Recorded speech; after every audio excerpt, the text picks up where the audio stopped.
For this crime, the court sentenced you to be put to death in the manner prescribed by law. Mr. Bradley, may God have mercy upon your soul.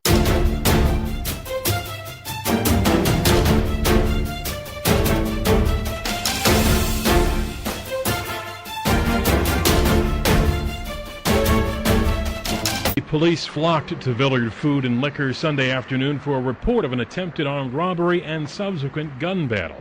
We've just been given surveillance video that documents much of the fight. It seems to start out with the store clerks or managers fighting with the suspect after he's apparently tried to rob or steal something from the store. They eventually use the baseball bat to hit him several times, and he leaves. A few minutes later, the same man comes back, only this time he's not wearing a coat, but just his T-shirt. In his waistband, a .45 caliber handgun, which he pulls on the clerks or back behind the office counter. But they pull a gun of their own, pointing it back at him. Again, he walks off. But in this different angle, he can clearly be seen with a gun to his hide, and then he raises it back towards the office and fires. At the right edge, seen returning fire. All the while, a customer walks right through the fray, seemingly oblivious. Unbelievably, no one was hurt. Milwaukee police here, of course, have talked to the cashier involved in this gun battle, but the clerk isn't expected to face charges and wasn't arrested.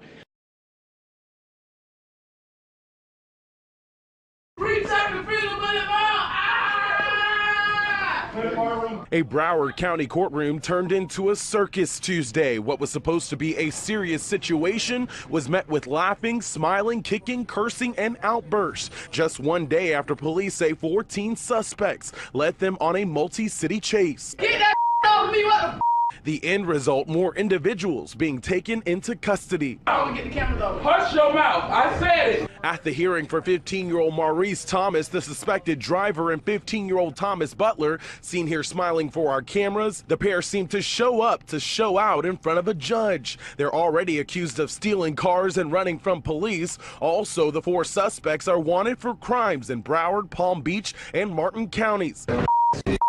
It started Monday evening when police say 4 teens stole this blue car at Lighthouse Point, then ditched it in Lauderdale Lakes, took off across this field and stole another car, police say. The suspects were caught, but the antics continued Tuesday in the courtroom when their friends were belligerent, then refused to leave. In the end, several more were arrested.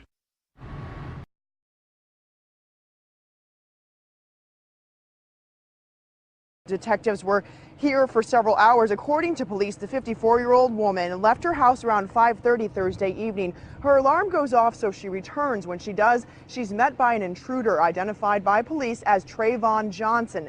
The two get into a scuffle and shots are fired. Police arrived moments later, but it was too late. The 17-year-old died at the hospital. Local 10 News was there when his family arrived on the scene. Neighbors tell me that this home has been burglarized in the past, which is why the homeowner set up these surveillance cameras. Detectives say the security system actually alerted the homeowner of the break-in last night. We did get a chance to speak with the sister and the cousin of the young man who was killed, and they say they don't understand why that homeowner had to take matters into her own hands instead of waiting for police. I don't care if she have her gun license, her rights, or any of that. That is way beyond the law, way beyond. Relatives of 17-year-old Trayvon Johnson are angry. The teenager was shot and killed last night by a homeowner who police say was protecting her property. He was not supposed to die like this. He had a future ahead of him. Trayvon had goals. He was a very funny guy. He was very big on education. He loved going to school. He loved learning. Last night, Miami-Dade police say the D.A. Dorsey Technical College student burglarized a home south of 79th Street near I-95, just blocks away from where he lives. Detectives say the 54-year-old homeowner was alerted of the break-in by her security system. With officers already on their way, she rushed home to check things out, and police say she was armed. She observed a subject exiting the home through the rear. According to detectives, there was a confrontation and one shot was fired. Johnson was pronounced dead at the hospital.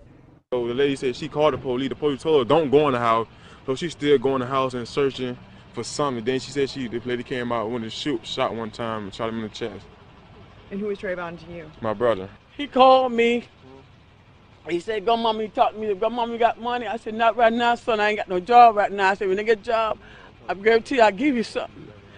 The last time I talked to him, Hey, what's wrong with her? She did not have to shoot him. There's no reason that she should have waited until after he walked out the yard to try to shoot him. If she called the police already, then why would she shoot him? Relatives say they don't believe Johnson stole anything from the home, but detectives would not confirm that. You have to understand, you have to look at it from every child's point of view that was raised in the hood. How he gonna get his money to have clothes to go to school?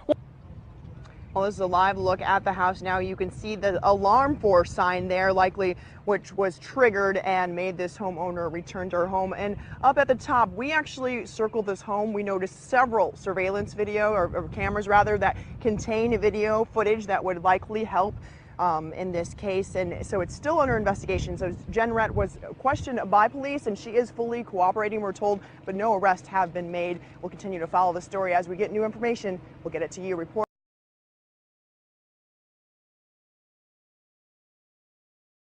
Well, a would-be robber got more than he bargained for after an attempted stick-up in New Haven.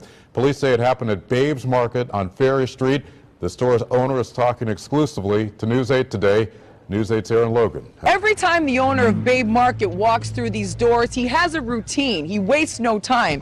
He immediately walks behind the counter and tucks away his gun, but he never thought he'd have to use it until, take a look at this. Last night, 2 masked men threatened his life. He looks calm now, but 22-year-old Karar Jawad is still thinking about what could have happened inside his Ferry Street convenience store. I'm glad that he's going to survive, and that's what. You know, I didn't want to shoot him, but I had to because my life was threatened. He says so was his customers. And they've had a gun to a customer. So when they had the gun to a customer, he goes, "Give me your money right now." I was like, I have my gun over here. So when I pulled out my gun slowly. When I pulled out my gun, he pointed the gun right here in my chest, and I just let off a couple of shots. And they took off? Yeah.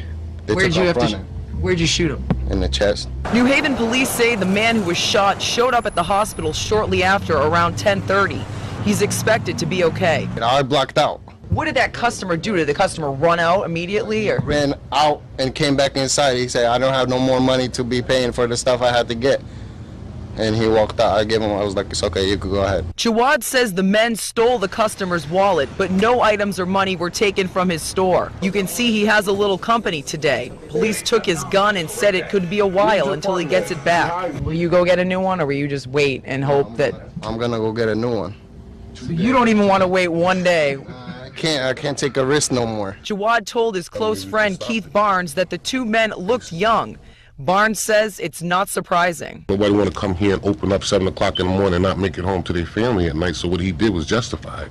What do you think it's going to take in New Haven to get these guns off the street? There's no quick solution, because everybody has them. You heard the owner and his friend. They do not feel safe.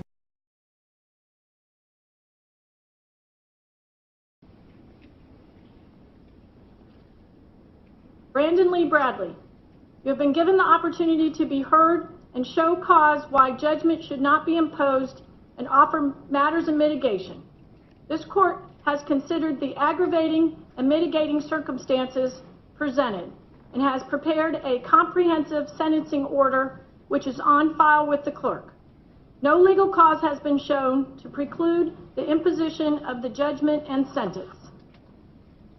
This case involves a completely senseless murder of a law enforcement officer who was simply fulfilling her duties as a public servant by initiating a traffic stop to investigate the Econo Lodge robbery as reported by its motel owner.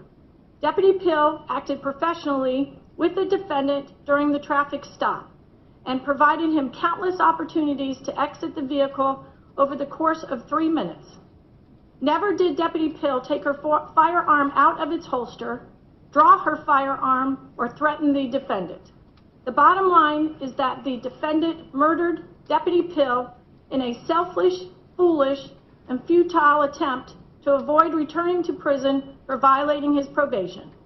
The defendant planned well in advance of the shooting of Deputy Pill that he would do what it took to avoid incarceration, even if this entailed using a gun to shoot an officer. Despite ample time for reflection, to abandon his plan to avoid arrest, and even being urged by his then girlfriend and trusted friend, Andrew and Michelle Kirshner, not to shoot Deputy Pill, the defendant did so regardless. the defendant chose not to just shoot Deputy Pill one time, but fired off 7 more shots. The defendant's brazen, premeditated, callous, and cowardly action of shooting Deputy Pill multiple times on a public street in a neighborhood of congested single-family homes mandates nothing less than a death sentence. Therefore, Brandon Lee Bradley, as to count 1, you are judged guilty of the crime of first-degree murder for the unlawful killing of Deputy Barbara Pill. For this crime, the court sentences you to be put to death in the manner prescribed by law. As to count 2, you are judged guilty of the crime of robbery. For this crime, the court sentences you to serve a term of imprisonment in the Department of Corrections for the state of Florida for a term of 15 years. As to count 3, you are judged guilty of the crime of fleeing or attempting to elude a law enforcement officer, siren and lights activated with high speed or reckless driving. For this crime, the court sentences you to a term of imprisonment in the Department of Corrections for the state of Florida for a term of 15 years. As to count 4, you are judged guilty of the crime of resisting officer with violence. For this crime, the court sentences you to serve a term of imprisonment of 5 years in the Department of Corrections for the state of Florida. These sentences are to run consecutive with each other. The defendant is entitled for credit for time served of 844 days as calculated by the clerk. You are advised that this judgment and sentence shall automatically be appealed to the Supreme Court of the state of Florida. Defense counsel is directed to perfect the appeal. The public defender is hereby appointed to represent you on appeal. Should you not have private counsel or are unable to afford private counsel, you are hereby remanded and without bail to the custody of the sheriffs of the Brevard County to be delivered for commitment to the Department of Corrections, where you will be confined until final execution of this judgment and sentence prescribed by law. Mr. Bradley, may God have mercy upon your soul. This court